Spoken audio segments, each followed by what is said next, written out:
Bonjour, aujourd'hui nous sommes dans Matthieu, le 17e chapitre, notre thème de la montagne au démoniaque.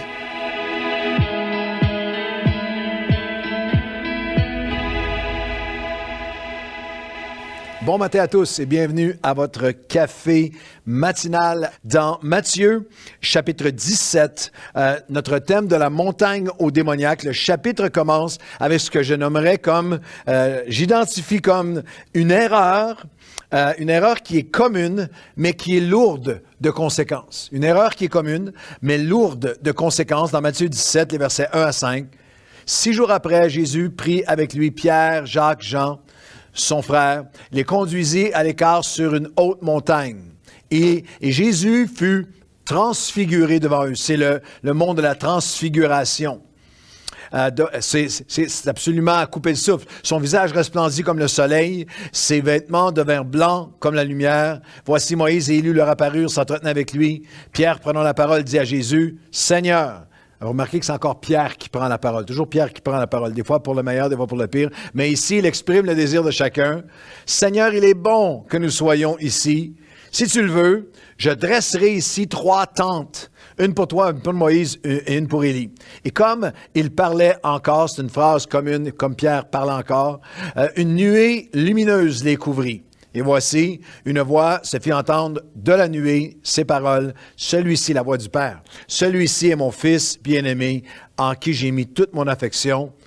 Écoutez-le. » Wow! C'est un moment absolument gigantesque, un moment glorieux. Et il y a Pierre qui exprime ce qui était son émotion du moment, mais qui pour moi représente une erreur qui est très commune et lourde de conséquences. Il a dit à Jésus, si tu le veux, et Jésus va corriger rapidement, on reste ici. On reste sur le haut de la montagne. Je veux dresser 3 tentes. Lorsqu'on regarde les textes originaux, ça parle vraiment de permanence. On veut rester ici, ensemble. On est bien ici. Il y a la présence de Dieu, il y a la gloire de Dieu, la présence de Jésus, la voix du Père, l'onction, la lumière. Pour les premières fois que je suis allé prêcher dans des églises en France, il y a plus de 25 ans, j'ai entendu pour la première fois l'expression « on s'est fait du bien ». On s'est fait du bien. Et c'est vraiment, ça parlait d'une bonne réunion qu'on a vécue ensemble, mais c'est vraiment cette notion qui est encore très présente aujourd'hui, que ça soit en présentiel, mais même en ligne. Une mentalité chrétienne où on est entre nous. On reste entre nous. Un bunker mentalité où est-ce que les méchants sont à l'extérieur, le réveil viendra et un jour les touchera, mais nous, on se fait du bien entre nous. On se bénit entre nous, on se touche entre nous.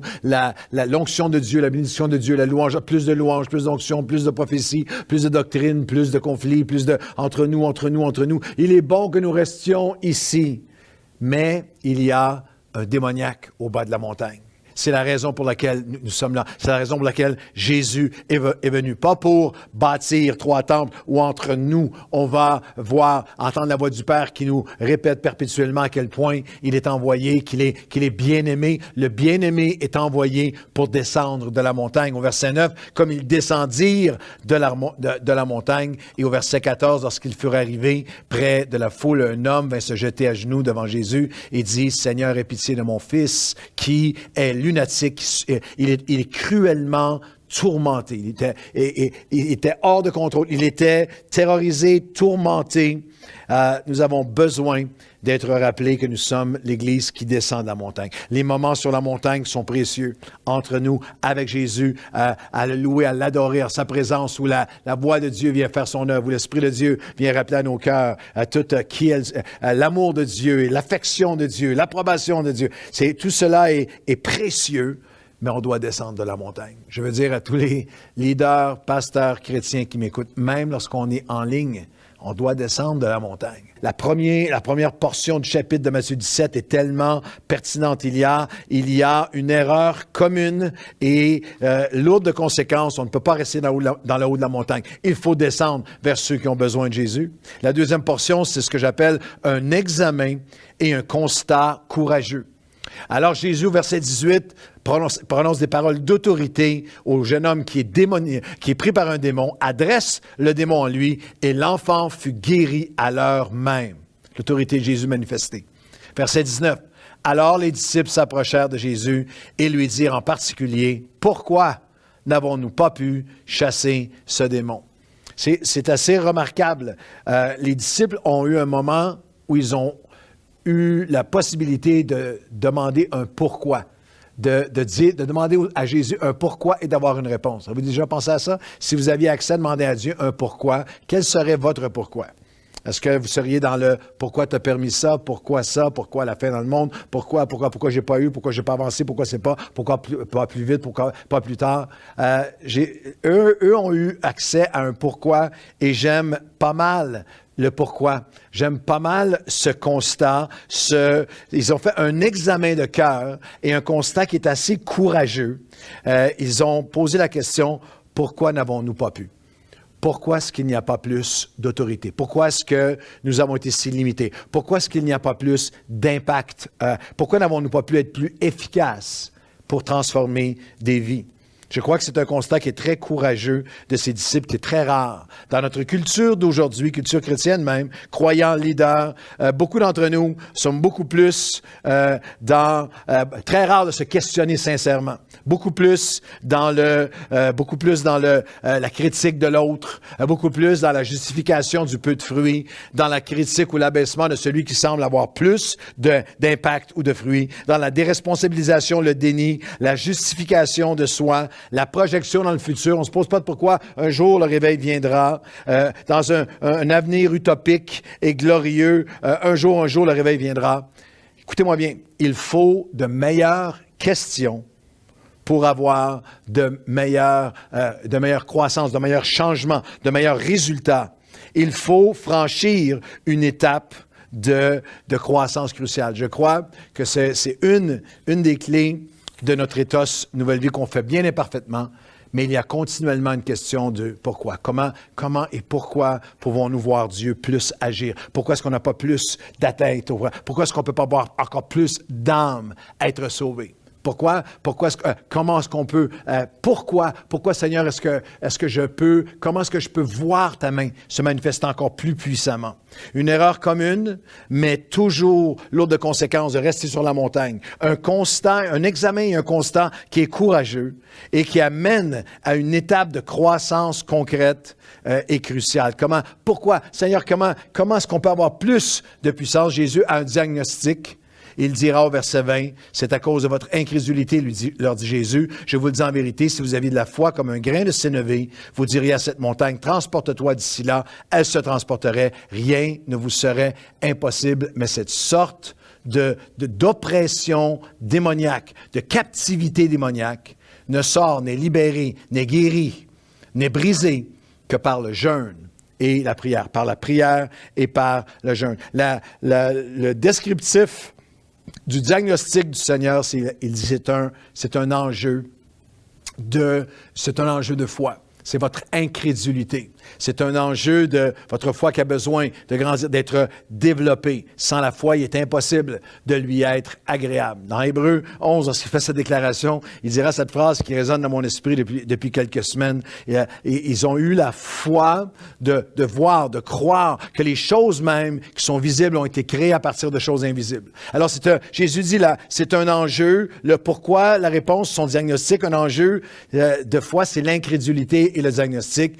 Et sa prescription, c'est l'intimité avec Dieu, le jeûne et la prière. Le jeûne et la prière, le jeûne n'est pas une grève de la faim pour attirer la faveur de Dieu ou pour négocier avec Dieu afin d'avoir ce qu'on veut, lui forcer la main, l'obliger ou l'impressionner par notre souffrance parce qu'on ne mange pas en ce moment. Non, le jeûne et la prière, c'est littéralement l'espace pour développer l'espace pour avoir une plus grande intimité avec Dieu. Alors que nous sommes en croissance exponentielle depuis 28 ans en Nouvelle Vie, si on prend les 100 histoires les plus miraculeuses, elles commencent toutes par la phrase « Nous étions en jeûne et prière lorsque ».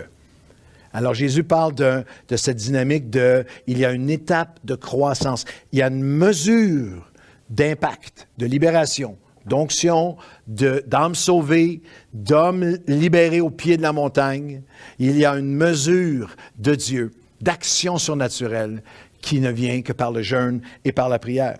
Le jeûne et la prière élèvent notre vision de Dieu. Le jeûne et la prière vont nous permettre d'entendre la direction de Dieu. Le jeûne et la prière édifient notre esprit, nous fortifient. C'est le paradoxe. Alors que le corps s'affaiblit, ralentit, il y a dans le jeûne et la prière une fortification de notre esprit. Le jeûne et la prière édifient notre esprit. Le jeûne et la prière nous éloignent de ce qui nous éloigne de Dieu.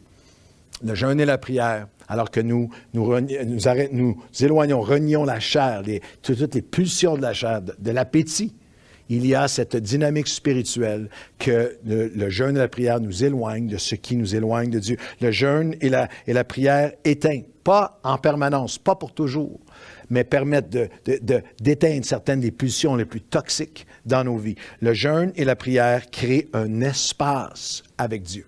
Un espace. C'est pour ça que ce n'est jamais seulement d'arrêter de manger. C'est pas d'arrêter de se nourrir seulement. C'est que le jeûne et la prière permet un espace de communion avec Dieu, un espace pour prier, pour lire, pour méditer, pour écrire un journal spirituel, pour prendre des moments de worship, pour marcher.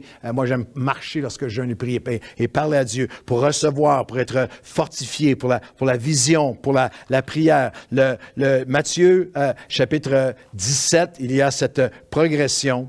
Une erreur et un égarement commun, lourd de conséquences. On ne peut pas rester sur la montagne, il faut descendre. Au pied de la montagne, il y a un homme qui a besoin de délivrance. Il y a un examen et un constat courageux. J'ai besoin de cette étape de croissance cruciale, concrète, par le jeûne et la prière. Et il y a, le jeûne et la prière crée un espace, non seulement pour conquérir, il y a une victoire, mais je voudrais le personnaliser, être renouvelé dans la conquête, la victoire, mais un espace aussi pour comprendre, pour revenir à une compréhension saine de ce que Dieu attend de nous, parce que dans Matthieu 17, ils vivent l'expérience de la transfiguration. C'est extraordinaire et c'est tellement clair qui Jésus est, et pourtant, au verset 22, pendant qu'il parcourait la Galilée. Tout de suite après, cette sorte de démonisation ne sort que par le jeûne et la prière. Pendant qu'il parcourait la Galilée, Matthieu 17, verset 22, il leur dit, le Fils de l'homme doit être livré entre les mains des hommes, et ils le feront mourir. Et le troisième jour, il le ressuscitera, et ils furent profondément troublés, attristés. Ils ne comprenaient pas encore.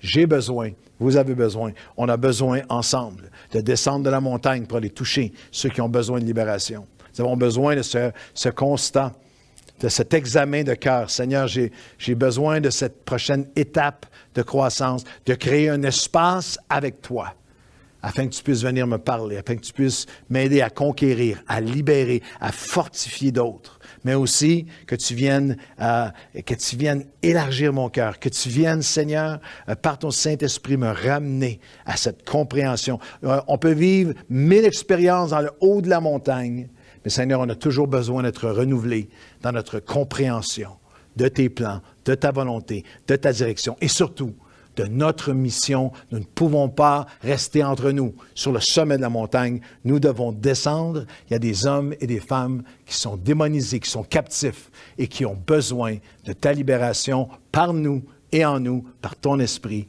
dans le nom de Jésus. Amen et amen. Aujourd'hui, descendez de la montagne. Il y a quelqu'un près de vous qui a besoin de Jésus.